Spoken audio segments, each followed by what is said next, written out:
نحمده ونصلي على رسوله الكريم أما بعد فأعوذ بالله من الشيطان الرجيم بسم الله الرحمن الرحيم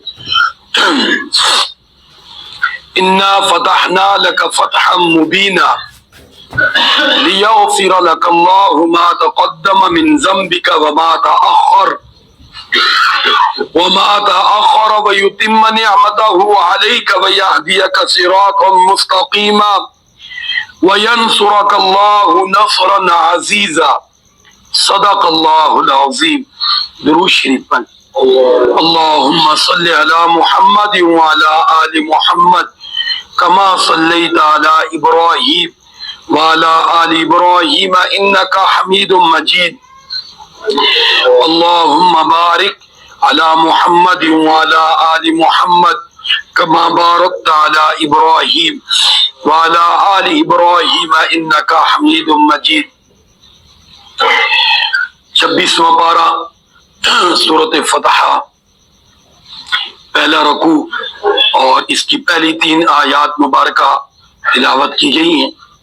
مدنی صورت ہے اور اس کے اندر 29 آیات مبارکہ اور 6 رکوع ہیں، 4 رکوع ہیں. اس صورت مبارکہ میں 4 رکوع ہیں اور اس صورت کو اللہ تعالیٰ نے صلح حدیبیہ کے بعد یعنی سن 6 ہجری میں حدیبیہ سے واپسی پر راستے میں نازل فرمایا اور عظیم فتح کی خوشخبری عطا فرمائی. فتح یاد رکھنا اس صورت کے بعد 3 ہوئی ہیں. ایک تو حدیبیہ کا صلح نامہ، یہ بھی مسلمانوں کی فتح تھی جو اس صورت سے پہلے ہوئی، اور سن 7 ہجری میں اس صورت کے نزول کے 3 ماہ بعد خیبر فتح ہوا.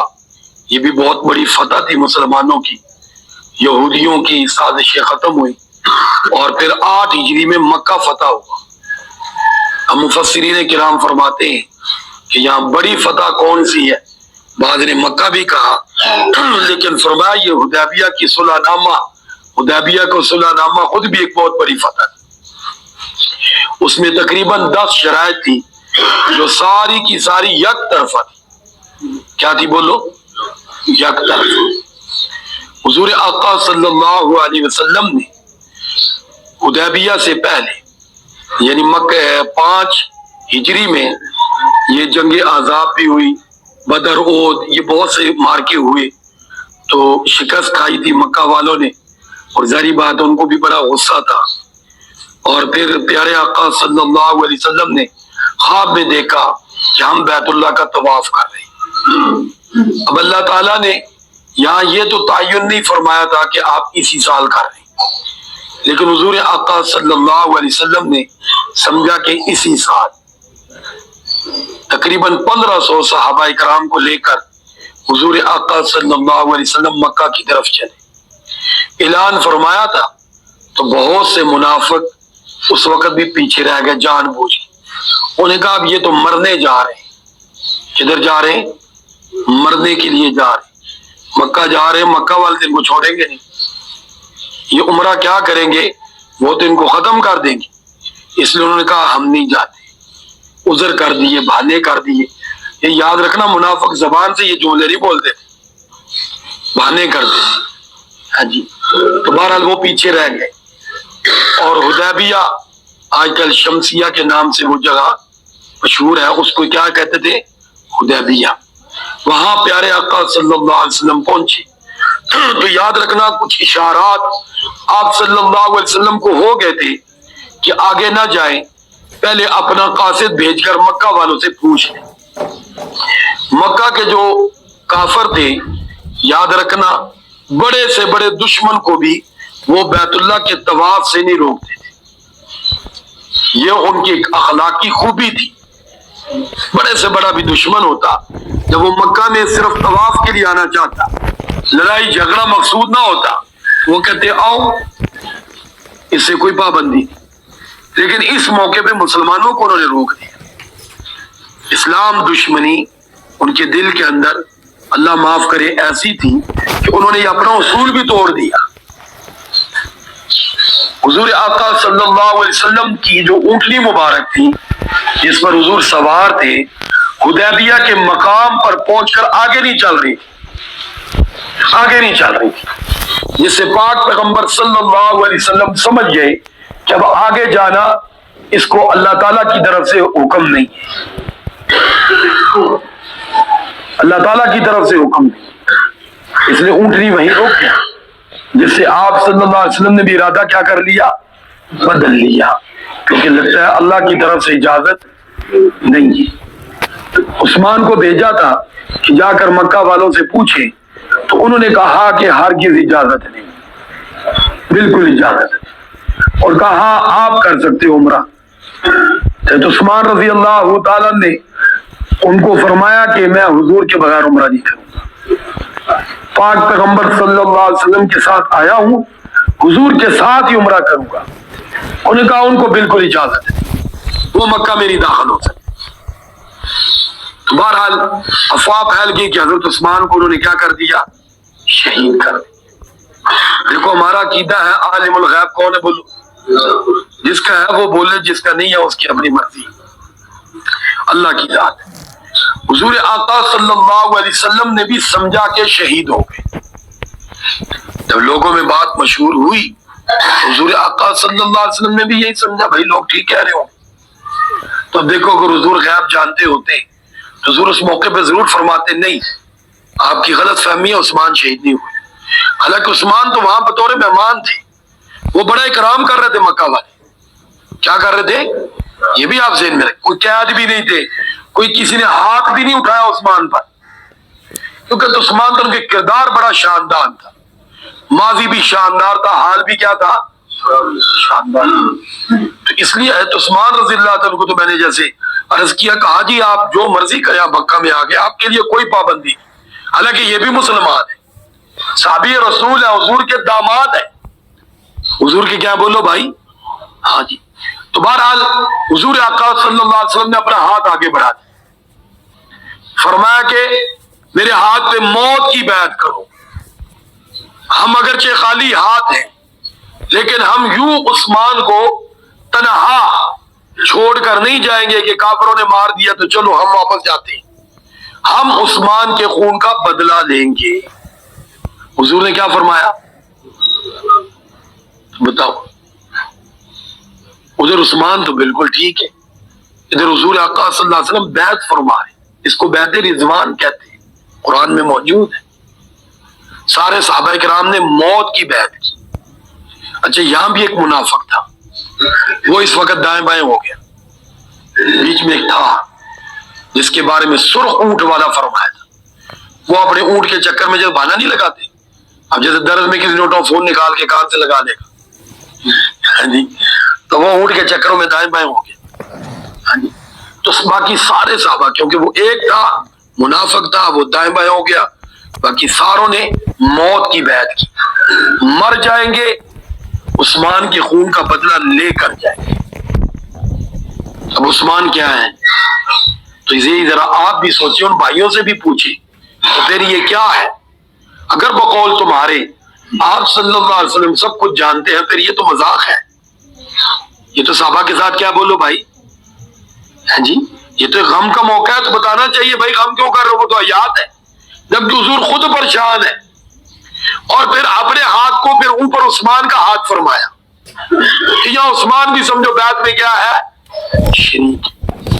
بعد میں خبر پہنچی کہ نہیں عثمان تو ماشاءاللہ ٹھیک ٹھاک ہے۔ تو بہرحال پھر ادھر سے وہ مشرک آئے، کیونکہ وہ بھی دیکھ چکے تھے کہ ان کا سامنا نہیں کر سکتے، جب وہ بیعت والا معاملہ پہنچا نا جی، وہ تو مردے مرانے کے لیے کیا ہے، تیار ہے۔ اب ان کی طرف سے صلح نامہ آیا، لیکن اس کے اندر تقریباً 10 شرائط تھی، اور ساری انہی کی طرف سے۔ ایک تو انہوں نے کہا کہ آپ مکہ میں اس دفعہ داخل ہو ہی نہیں سکتے، اگلے سال آ سکتے ہیں، اور وہ بھی صرف 3 دن کی اجازت۔ کتنے دن کی اجازت؟ 3 کی۔ اس کو عمرۃ القضاء بھی کہتے ہیں، یعنی اس عمرے کی قضاء کی، یا حدیبیہ کے مقام پر ہی وہ جو قربانیاں ساتھ لائے تھے وہ۔ جب یہاں سے پھر واپس پلٹے تو شرائط بظاہر تو بہت غمگین تھی۔ انہوں نے کہا کہ کوئی مکہ سے آدمی تمہارے پاس جائے گا وہ واپس آئے گا، تم پابند ہو واپس کرنے، تمہارا ہمارے ہاتھ آئے کوئی واپسی نہیں. آپ انداز ایسی شرائط تھی. 10 سال کا معاہدہ تھا، لیکن کافر خود ہی اس معاہدے کو توڑ بیٹھے، اور 8 ہجری میں مکہ بھی کیا ہو گیا؟ فتح ہو گیا. تو یہاں سے واپسی پر یہ سورت فتح نازل ہوئی. حدیبیہ سے واپسی پر اللہ نے فتح کی خوشخبری دی، اور آگے پھر 7 میں خیبر فتح ہو گیا. اور خیبر کے موقع پہ حضور آقا صلی اللہ علیہ وسلم نے جب اعلان فرمایا نکلو جہاد کے لیے، منافق پہلی صفوں میں تھے. ان کو پتا چلا کہ اب تو فتح کیا ہے؟ پکی ہے، کیونکہ سورت نازل ہو چکی. اللہ نے ایک وعدہ کیا ہوا ہے، اللہ کا وعدہ سچا. یہ منافق بھی مانتے تھے، اس لیے ہاتھ کھڑے کر دیے. حضور نے فرمایا جو حدیبیہ میں نہیں تھے نا، وہ ہاتھ نیچے ہی رکھے، وہ گھروں کو جائیں. وہ کدھر کو جائیں؟ بولو. وہ گھروں کو ہی جائیں. اس وقت فرمایا جنگ میں وہ شریک ہوگا جو حدیبیہ کے مقام پر میرے ہاتھ پہ ہاتھ دے چکا ہے. اس لیے یہ وہ جنگ تھی جس میں خاص طور پہ ان صحابہ کرام کو ساتھ لے گئے پاک پیغمبر صلی اللہ علیہ وسلم جو حدیبیہ کے مقام پہ ساتھ تھے. اور پھر فتح بھی ہوئی، اللہ نے بہت سا مال غنیمت دیا. تو بہرحال اللہ رب العزت فرماتے ہیں انا فتحنا لک فتحا مبینا. جب یہ نازل ہوئی نا بھی کوئی فتح نہیں، یہ تو فتح کی اللہ تعالیٰ کیا دے رہا ہے؟ خوشخبری کہ بے شک ہم نے آپ کو فتح دی، واضح فتح. تو خیبر کی بڑی واضح فتح ہے. اور خیبر کے موقع پر یاد رکھنا حضور کو زہر دیا گیا. ایک عورت تھی فاطمہ نامی، غالباً اس کا نام فاطمہ ہی آتا ہے کتابوں میں. یہودن تھی، یہودی کی بیٹی تھی، اور اس کا باپ بھی مارا گیا، اس کے گھر کے لوگ مارے گئے. تو اس نے انتقام لینے کے لیے آئی اور صحابہ کرام سے پوچھا کہ دوسرے روپ میں کہ میں اکرام کرنا چاہتی ہوں، کھانا حضور آقا صلی اللہ علیہ وسلم کو دینا چاہتی ہوں، کھانا پیش کرنا چاہتی ہوں. حضور کو کیا چیز پسند ہے کھانے میں؟ یاد رکھنا گوشت پیارے آقا صلی اللہ علیہ وسلم پسند بھی فرماتے تھے، اور بکری کا اگلی دستی کا پسند فرماتے تھے. یہ ذرا اچھا بھی ہوتا ہے، ہضم بھی، اور اوپر والا حصہ اوپر والے حصے کے لیے مفید بھی ہوتا ہے. تو اس نے زہر میں اس کو پکایا تھا. کس میں؟ کیونکہ مقصد دعوت نہیں تھی، مقصد کیا تھا؟ نعوذ باللہ حضور کو ختم کرنا، ہاں جی، شہید کرنا. اور حضور آقا صلی اللہ علیہ وسلم کے سامنے کھانا ہے. اب یہاں بھی دیکھیں، اگر حضور غیب جانتے تو حضور تو کھانا تیار ہوتے ہوئے بتا رہے ہوتے کہ فلاں گھر میں ہمارے لیے کھانا پک رہا، وہ زہر والا نہیں. سامنے کھانا آ گیا، ایک صحابی نے لقمہ کھا لیا، وہ شہید ہو گئے. حضور آقا صلی اللہ علیہ وسلم نے لقمہ منہ میں ڈالا، اس لقمے نے بول کر کہا آگے نہ نکلی، اس میں زہر ہے. لیکن اس کا کچھ اثر گیا تھا. آخری عمر میں وہی اثر زہر ہوا تھا جس پہ پاک پیغمبر صلی اللہ علیہ وسلم فرماتے تھے اس کی شدت اب محسوس ہو رہی. تو بتاؤ جان کے زہر کھانا خودکشی نہیں ہے؟ تو عقیدہ نہیں سدھ ہوئے گا، نہیں بول رہے. ہاں جی، لگتا اندر والا بگڑیا نہیں سدھا ہوتا. میرے چٹے ہو گئے تو سدھے نہیں ہوئے. خدا دے بندے بول لو کہ زہر کھانا خودکشی نہیں ہے. تو پوچھو نا ان سے، اگر حضور غیب جانتے ہوتے تو پھر زہر والا لقمہ کیوں منہ میں رکھا ہے؟ دو نا جواب،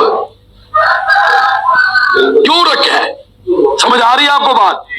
مجھے جو پتا ہو، آپ مجھے جو دودھ کا گلاس دینے لگے میں آپ نے گڑبڑ کی ہوئی ہے، پتا ہو میں کیوں پیوں گا تو اللہ معاف کر، اثر ہوگا تو میرا اپنا قصور ہے.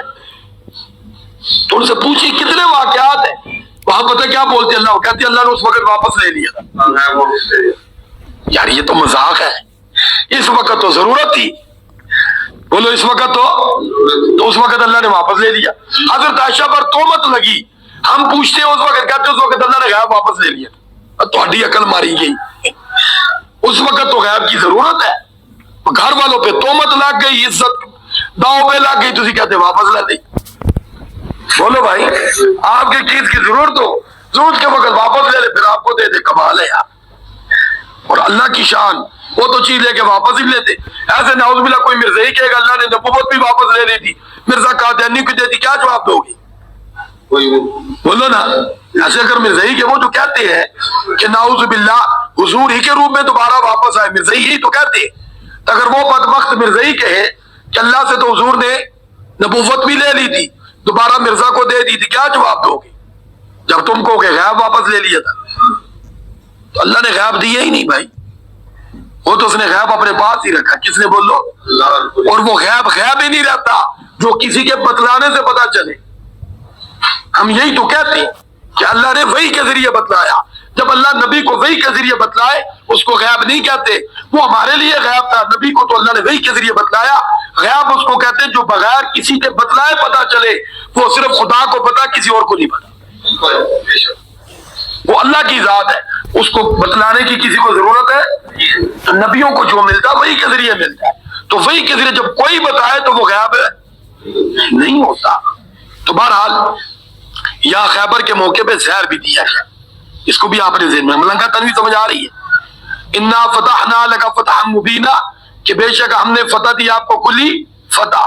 پھر لیغفر لک اللہ ما تقدم من ذنبک، تو یہاں دیکھ الفاظ اللہ فرماتے ہیں ہم نے آپ کے لیے جو آپ سے لغزشیں ہوئی وہ معاف کر دی. ما تقدم پہلے والے بھی، وما تاخر جو بعد میں ہوگی وہ بھی معاف ہے.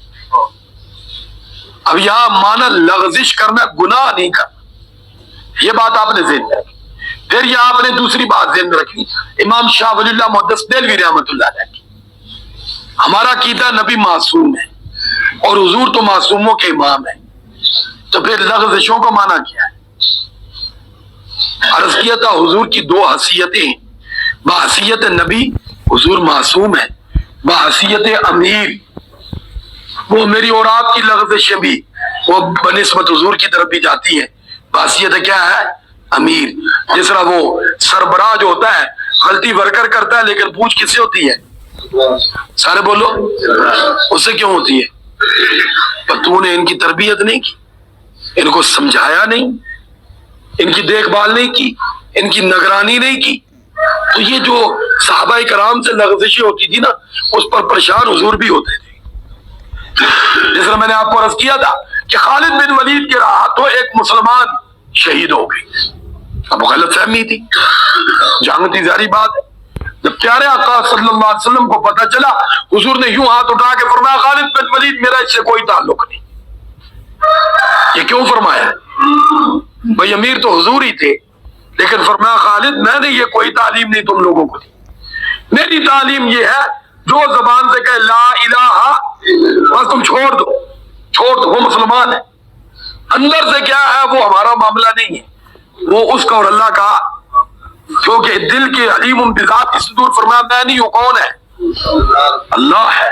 کون ہے بولو؟ تو اس لیے یہاں لغزشوں سے مراد یہ آئے گا کہ بحیثیت امیر آپ کی جماعت کی جو بھی ایسی ہوگی آپ سے نہیں پوچھا جائے گا. اب یہاں ہمارے وہ بزرگ اپنی امین ہی نا، وہ جو بعض وقت کلام پڑھ رہے ہوتے قبر جانے تو حضور جانے، حشر جانے تو حضور جانے. بھائی یہ سبق کہاں سے آ گیا؟ یہ تو عیسائیوں کا ہے. سارے بولو یہ کن کا ہے؟ یہ عیسائیوں کا عقیدہ ہے کہ جو مرضی ہم کرے عیسیٰ جانے تو خدا جانے. کیونکہ ان کے ہاں جو سولی والا معاملہ نہیں، یہ ذہن میں رکھے، وہ کہتے ہیں ہمارے گناہوں کا کفارہ ہے وہ. تو نبی امت کے گناہ کا کفارہ نہیں ہوتا. عقیدہ اپنا ٹھیک کریں بھائی، جو کرے گا وہی جانے گا، وہی بھرے گا. یہ نہیں ہماری غلطی ہے نعوذ باللہ پوچھ آپ صلی اللہ علیہ وسلم سے ہوگی، وہ تو قرآن میں بھی ہے آپ کا کام پہنچانا ہے، ہم آپ سے نہیں پوچھیں گے. ہاں پہنچانے کے بارے میں پوچھیں گے کہ فریضہ ادا کیا یا باقی کس نے مانا نہیں مانا وہ ہم جانے تو وہ بندہ جانے. تو اس لیے میرے بھائی جو کرے گا وہ جانے اور قبر جانے، بیچ میں پیارے آقا صلی اللہ علیہ وسلم کا معاملہ نہیں ہے. لیکن وہ اللہ کا بندہ اسپیکر میں پڑھ رہا ہے جی. یہ بھی ایک بات، کوئی جو مرضی ہے بولو جناب، اللہ رحم فرمائے. پھر کیا فرمایا؟ وَيُتِمَّ نِعْمَتَهُ عَلَيْكَ، ہم نے آپ پر اپنی نعمت مکمل کر دی. وَيَهْدِيَكَ إِلَىٰ صِرَاطٍ مُسْتَقِيمٍ، ہم نے آپ کو آپ سے مراد سیدھے راستے کی طرف آپ کی رہنمائی کی. تو نبیوں کو بھی ضرورت ہوتی ہے، کس کی؟ اللہ. سارے بولو کس کی؟ اللہ کی رہنمائی کی ضرورت نبیوں کو بھی. تو یہاں خود حضور کو فرمایا جا رہا ہے. اور پھر کیا فرمایا؟ وَيَنْصُرَكَ اللَّهُ نَصْرًا عَزِيزًا، آپ کی مدد کی ہم نے، اللہ فرماتے ہیں ہم نے، اور زبردست مدد۔ تو نبیوں کو بھی مدد کی ضرورت ہوتی ہے، کس کی؟ جی ہاں، تو اس لیے مدد کرنے والا صرف کون ہے؟ جو نبیوں کی مدد کرتا ہے وہی بھائی ہمارا بھی مدد کا ہے۔ اس لیے صرف یا اللہ مدد، یا رسول اللہ مدد بھی نہیں، یا علی مدد بھی نہیں، یا غوث اعظم مدد بھی نہیں، ہر حال میں صرف یا اللہ مدد۔ قرآن کا یہی پیغام ہے، اللہ کا یہی فرمان ہے۔ سب کیا تو الحمدللہ ہمارا یہی ایمان ہے، ہمارا یہی ایمان ہے۔ اللہ ہمیں استقامت نصیب فرمائے۔ تو آیتیں 3 تھی اور اس میں عنوان کتنے آ گئے؟ 4۔ سب سے پہلے لغزشوں کی معافی کا اعلان، کس کے لیے؟ صرف آپ صلی اللہ علیہ وسلم کے لیے۔ سارے بولو صرف کس کے لیے؟ کیونکہ یہاں دوسرا جملہ بھی یہ غلط بولتے ہیں کہ اللہ نے حضور کی امت کو ویسے ہی بخش دینا ہے، یہ بھی جھوٹا لولی پمپ امت کو دیتے ہیں۔ نہیں میرے بھائی، جو مغفرت والے کام کرے گا اس کی ہوگی، ورنہ معراج کی رات سود خور، بے نمازی، چغل خور، وہ ساروں کا انجام حضور نے بتایا، اور وہ مسلمانوں میں سے تھے۔ سارے بولو کون تھے؟ یہ بھی آپ ذہن میں رکھیں، وہ جو ساری ڈیٹیل حضور نے بتائی ہے نا، وہ اپنی امت کے مسلمان گناہ گاروں کے بارے میں بتایا ہے، وہ کافروں کی ڈیٹیل نہیں ہے۔ کافر تو ہے ہی جہنمی، وہ تو آ کر مسلمانوں کو بتایا ان کاموں سے بچنا ہے۔ اور پھر دوسرا اس میں کیا آیا ہے؟ موضوع نعمت کا مکمل کرنا۔ تیسرا کیا آیا ہے؟ صراط مستقیم پر استقامت۔ اور چوتھا کیا ہے؟ مدد الہی۔ آخر دعوانا الحمدللہ رب العالمین۔ آج سفر بھی ہے چناب نگر کا، دعا فرمائے اللہ تعالیٰ عافیت والا معاملہ فرمائے۔ بہت بڑی کانفرنس یہ سالانہ الحمدللہ ہمارا بھی کئی سالوں سے معمول ہے۔ اس وقت سینکڑوں میں لوگ ہوتے تھے، جب سے ہم جا رہے ہیں اب تو غالباً لوگ لاکھوں میں بتاتے ہیں، کیونکہ ہر طرف ماشاءاللہ ایک سلاب ہوتا ہے لوگوں کا۔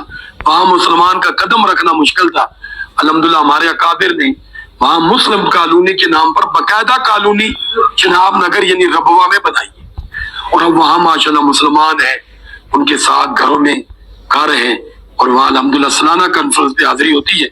تو انشاءاللہ کوشش ہے کہ رات کو واپسی بھی ہوگی، کل جمعہ بھی انشاءاللہ پڑھانا ہے، اور دعا بھی فرما دے اللہ آسانی والا معاملہ فرمائے، اس کانفرنس کو قبول فرمائے، شرکت کرنے والوں کے لیے حضور کی شفاعت مقدر فرمائے، اور اس کانفرنس کو اللہ پوری مرزیت کے لیے ہدایت کا ذریعہ بنائے۔ وآخر دعوانا الحمدللہ رب العالمین۔